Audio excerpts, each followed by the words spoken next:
గత కొద్ది రోజులుగా రాష్ట్రంలో ఏం జరుగుతోందో ప్రజలందరూ చూస్తున్నారు.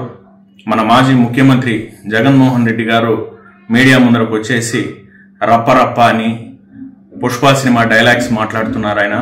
అదే కాకుండా చాలా అవహేళనగా ఆయన మాట్లాడే తీరు, అదేంటది గంగ జాతరలో ఏం చేస్తారు, మేక నరుకుతారా, అంతే కదా, తప్పే ఉంది నరికితే అని చాలా జోక్గా హాస్యాస్పదంగా మాట్లాడుతున్నాడు ఆయన. దాన్ని ఎవరిని ఉద్దేశించి మీరు మరి మాట్లాడుతున్నారు? ఇదేనా మీరు ప్రజలకు ఇచ్చే మెసేజ్? ఇలాంటి రెచ్చగొట్టే మాటలు మాట్లాడితే రేపు కార్యకర్తలు ఏం చేస్తారండి?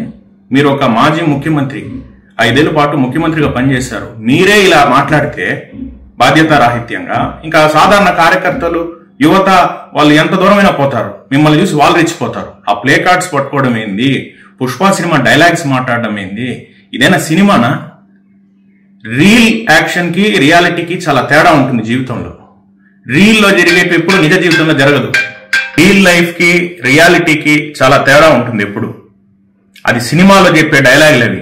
సినిమా డైలాగులు చెప్పేదానికి కాదు ప్రజలు మనల్ని అక్కడ కూర్చోబెట్టింది. మిమ్మల్ని ప్రజలు ఎమ్మెల్యేలుగా ఎన్నుకొని ముఖ్యమంత్రిగా కూర్చోబెట్టేది దేనికంటే ప్రజల సమస్యలు, రాష్ట్రాన్ని పరిపాలించే పాలసీ విషయాలు, అటువంటి విషయాలు మీరు మాట్లాడాలని చెప్పి అందరూ చూస్తారు. కానీ మీరు సినిమా డైలాగులు చెప్పేదానికి అసలు అదేమన్నా ఇన్స్పిరేషనల్ మూవీనా?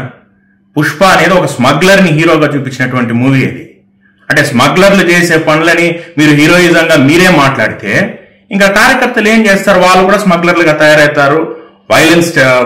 వైలెన్స్ కి దారి మళ్ళీ చూపించినట్టు అవుతుంది మీరు చేసే మాటలు కానీ, మీరు చేసే చేష్టలు కానీ. అదే కాకుండా ఇప్పుడు వీడియో ఒకటి రిలీజ్ అయింది. మీ కారు కింద ఒక వ్యక్తిని నిమ్మకాయ తొక్కినట్టు తొక్కించుకుంటా పోతున్నారు.